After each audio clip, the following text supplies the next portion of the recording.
the voice of reason. This is the Capitol Hill Show with Tim Constantine.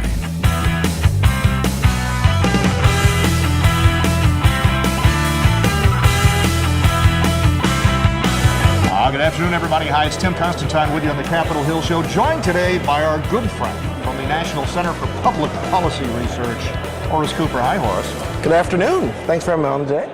The President of the United States is upset that the Prime Minister of Israel is going to be in the United States next week speaking to a joint assembly of Congress. The President has no time. He and his State Department met with the Muslim Brotherhood, but they have no time to meet with the Prime Minister of Israel. There are certain high prominent Democrats that are going to boycott this event. And most recently, Susan Rice has said this will damage America, the very fabric.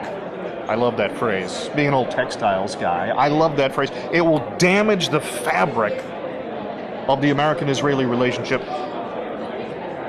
Am I going out on a limb by saying hot mic comments by the president saying what a bad guy Netanyahu is more damaging to the fabric than Bibi Netanyahu speaking to the American people?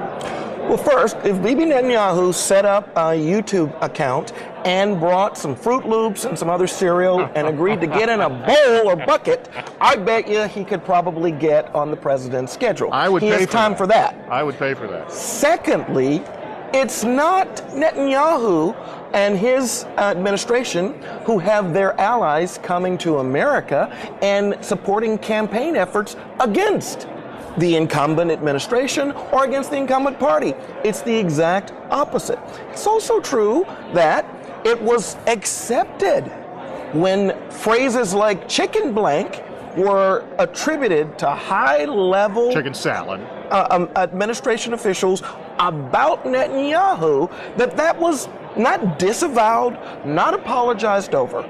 If you want to say that there's been an attack that is harming the relationship, inviting a close ally to speak to Congress, that's not an example of it. But there have been, since this administration began, a number of statements and actions that look like they are. Horace Cooper, always a pleasure, my friend. Thank you. Thanks for having me on today. National Center for Public Policy Research. I'm Tim Constantine. We'll be back. The voice of reason. This is the Capitol Hill Show with Tim Constantine.